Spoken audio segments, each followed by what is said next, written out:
we showed you how shells buried for 1 million years are cleaning our water today and providing a dinner table for so many creatures. Florida dumped nearly 500,000 tons of discarded oyster shells into the Gulf of Mexico, and what grew there left scientists scrambling for answers. These weren't specially designed reef blocks or expensive building materials. They were empty shells, scraped off dinner plates, collected from seafood restaurants and oyster processing plants, loaded onto barges and dumped into the Gulf. To many people, it sounded like a terrible idea. Some environmental groups called it ocean dumping disguised as conservation. Local fishermen feared it would damage the sea floor instead of restoring it. Even many of the scientists behind the project weren't sure it would work. But what happened beneath the Gulf caught everyone off guard. Those piles of discarded shells became the foundation for an explosion of life. Oysters returned faster than scientists predicted, building a more than 3-mile-long living reef that is still growing today. And exactly how it happened will change the way you see the ocean forever. Let's dive in. The vanishing reefs. Long before Florida became famous for beaches and tourism, its Gulf Coast was home to one of the richest oyster ecosystems in North America. More than 200,000 acres of living oyster reefs stretched across the coastline. Near the mouth of the Suwannee River, the massive Lone Cabbage Reef alone ran for 3 to 5 miles. Built over thousands of years, these reefs rose 3 to 5 feet above the seafloor, creating underwater walls unlike anything most people have ever seen. And if we talk about the one town that depended on those reefs more than almost anywhere else, it was Cedar Key. By the early 1900s, this small fishing town had become one of America's busiest oyster ports, shipping more than 1 million pounds of oyster meat every year to markets across the country. But oysters weren't valuable just because people could eat them. Marine biologists estimate that a healthy oyster reef can support more than 300 different species. Tiny shrimp, mud crabs, stone crabs, and countless other small animals filled every crack and corner. That made the reefs the perfect nursery for young fish. But the benefits didn't stop there. A single adult oyster can filter up to 50 gallons of water every day by pulling water through its gills and trapping algae, excess nutrients, and floating sediment. Multiply that across an entire acre of healthy reef, and you're looking at around 50 million gallons of water filtered every single day. The reefs also absorbed the force of incoming waves, protecting Florida's coastline long before concrete seawalls existed. In other words, these reefs weren't just another part of the Gulf. They were one of the reasons the Gulf worked in the first place. But that's exactly what made what happened next so devastating. For decades, fishermen used large metal tools to pull oysters from the seafloor. But they weren't just removing the oysters, they were also scraping away the old shells beneath them, the very foundation every new generation depended on.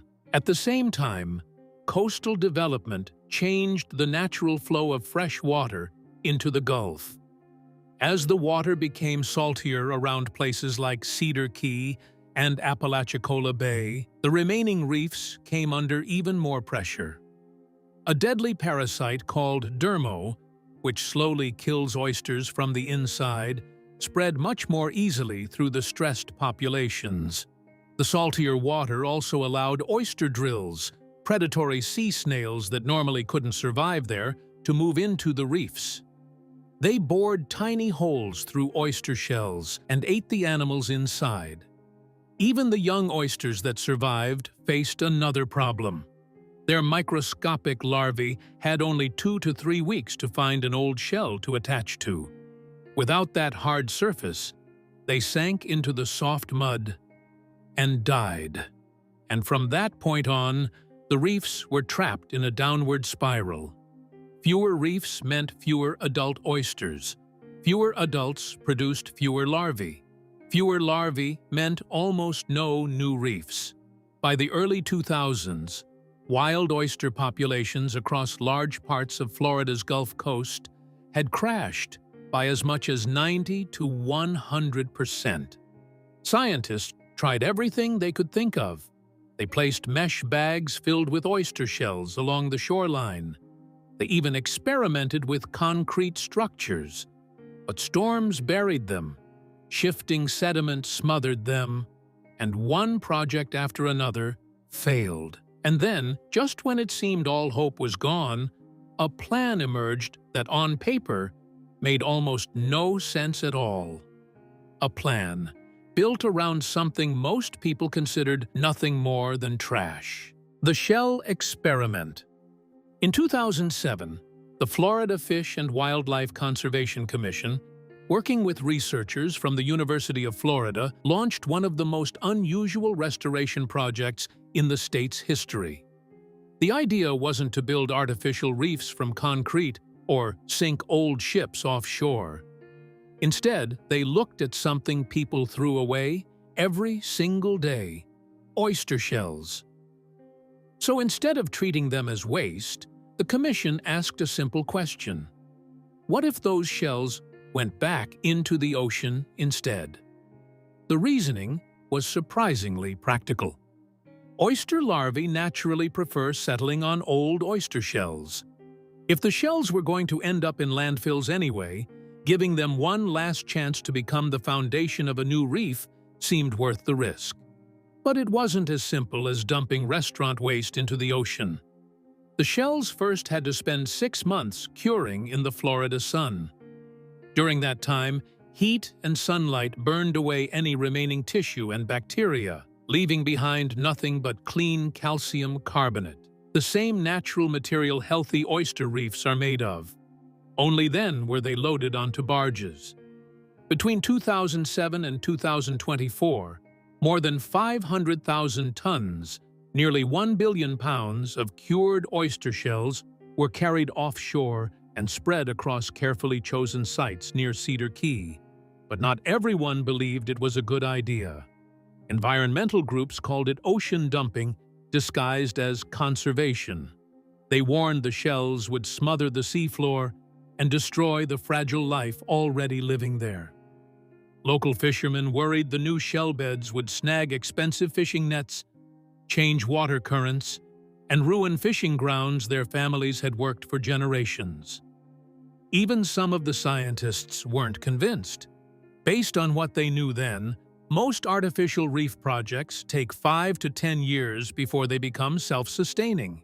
And with Florida's wild oyster population already devastated, many scientists weren't even sure enough larvae remained to colonize a project this large. Even the scientists leading the project kept their expectations low. They hoped the shells would help, but they were fully prepared to find another failed restoration effort.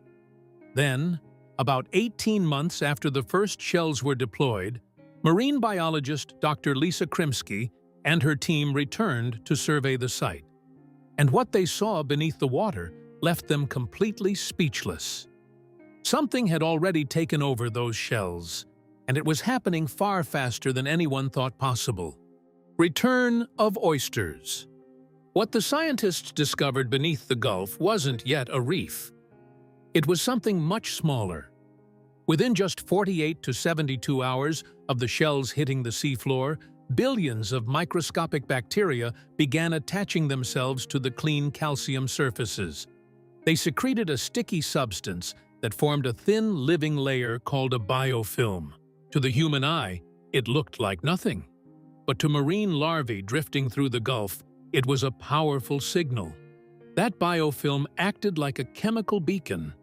It trapped organic molecules, changed the texture of the shells, and released scents into the surrounding water that told floating larvae a stable habitat had appeared. The shells were doing something even more important. Because they were made of calcium carbonate, the same material oyster shells naturally contain, they slowly released calcium into the water around them. Those tiny chemical changes created slightly less acidic microzones giving shell-building organisms an easier place to grow. Then the pioneers arrived. Diatoms and microalgae coated the shells in a golden-brown film. Barnacles and tube worms cemented themselves to the surface. Tiny crustaceans began grazing on the algae and keeping the new habitat from being buried by sediment. In a matter of weeks, what had looked like a pile of discarded shells had become a functioning microscopic ecosystem. And that changed everything. Young oyster larvae, called spat, spend about 2 to 3 weeks drifting with Gulf currents, searching for a hard surface to attach to.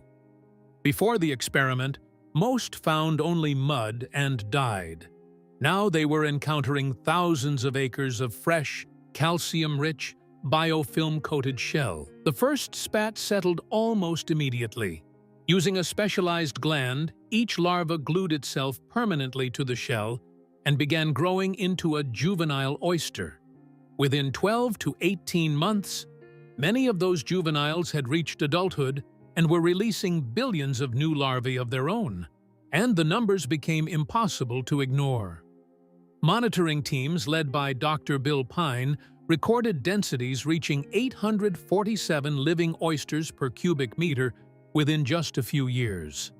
At that point, the project crossed a critical threshold. These were no longer dumped restaurant shells. They had become a living reef capable of rebuilding itself. But the biggest surprise wasn't the oysters themselves. It was everything they brought with them. The wildlife explosion. As the reef grew, it became one of the busiest places on the Gulf floor. Long-lost predators and game fish that had almost vanished from these waters began returning, and the speed of their comeback surprised even the scientists monitoring the project. Sheepshead were among the first to arrive. With their strong, almost human-like teeth, they fed on the barnacles and other shellfish covering the reef. Flounder hid in the sand around the edges, waiting to ambush shrimp and small crabs.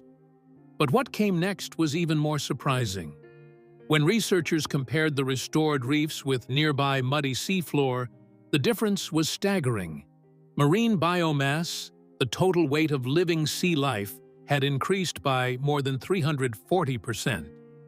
Species diversity had jumped by 280%. That raised an important question.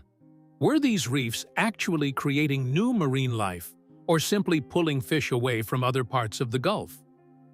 For years, many scientists believed artificial reefs mostly acted like magnets. They gathered fish that already existed, but did little to increase the overall population. The Cedar Key reefs told a very different story. Researchers found large numbers of juvenile fish growing to adulthood on the reefs, along with young crabs and multiple generations of marine life living together. That proved these reefs weren't just concentrating fish. They were raising them, and after seeing those results, even some of the project's biggest critics changed their minds.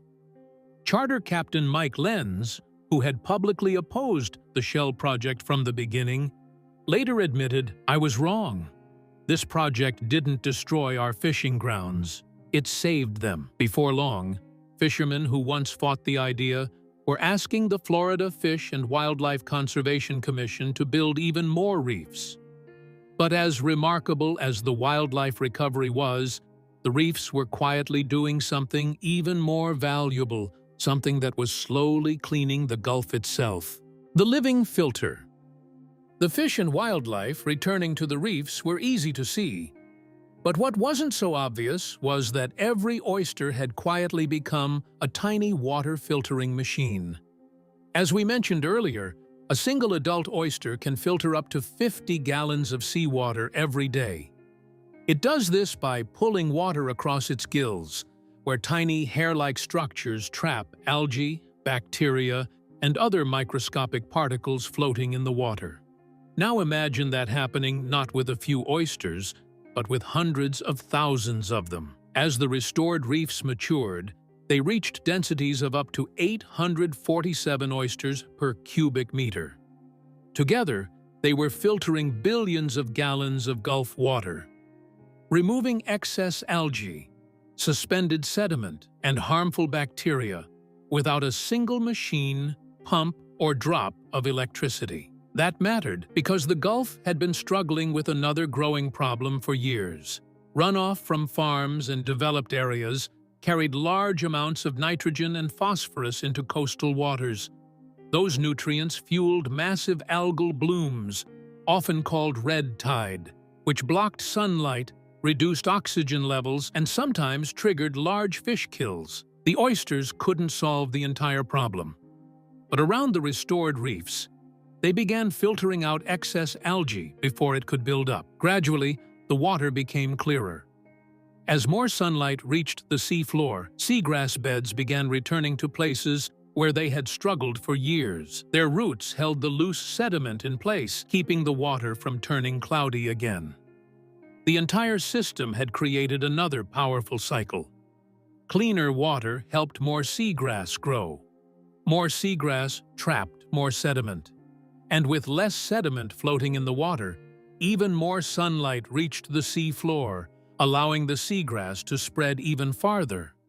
Researchers estimated the filtration provided by these restored reefs was worth tens of millions of dollars in natural water treatment alone, a service that would have required enormous mechanical infrastructure to replace. By this point, every discovery had gone far beyond what scientists expected. The oysters had returned. Even the Gulf's water was beginning to recover. But none of it had yet faced Florida's greatest natural threat. A Category 4 hurricane was now heading straight toward the Gulf, and it could erase everything they had rebuilt. The ultimate test. September 10th, 2017. Hurricane Irma, one of the most powerful storms ever to hit Florida, slammed into the Gulf Coast with winds reaching 130 miles per hour. More than 6.5 million people fled their homes. The storm caused more than $50 billion in damage. In some places, seawater rose as much as 10 feet, flooding homes and coastal communities. For scientists working on the Cedar Key reefs, this was the moment they had been worried about for years. If the oyster reefs were going to fail, this was exactly when it would happen. Once Irma passed, researchers returned to the restoration sites expecting to find flattened reefs and washed away shells. Instead, they found something completely different. Shorelines protected by the restored oyster reefs had suffered 30 to 40% less erosion than nearby areas without reefs. And the reason came down to something surprisingly simple. Unlike a smooth, sandy bottom, oyster reefs have rough, uneven surfaces made of millions of tightly packed shells. As waves crashed over them, that rough surface broke up their force before they reached the shoreline. A living blueprint. The results of the shell experiment were simply too big to ignore. And before long, the idea that was considered absurd was spreading far beyond Florida. Alabama began using the same method to restore oyster reefs in Mobile Bay. Louisiana and Mississippi added large-scale shell restoration to their own plans for protecting disappearing coastlines. Then the idea reached one of the last places anyone expected: New York City. The Billion Oyster Project adopted the same basic approach, collecting discarded oyster shells from restaurants, curing them, and returning them to the water. Their goal is almost impossible to imagine: restoring 1 billion oysters to New York Harbor after more than a century of decline. But it didn't stop there. Canada began testing shell reefs to protect shorelines from erosion.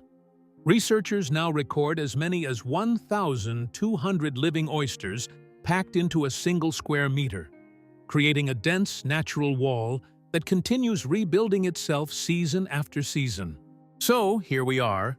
What looked like a desperate attempt to save a collapsing ecosystem became one of the most successful oyster reef restoration projects ever attempted. What surprised you the most about this experiment? And how many environmental problems do you think could be solved by working with nature instead of against it? Let me know your thoughts about this in the comments below. And if you enjoyed this video, Be sure to give it a thumbs up and subscribe for more fascinating stories like this. Thanks for watching, and we'll see you in the next one.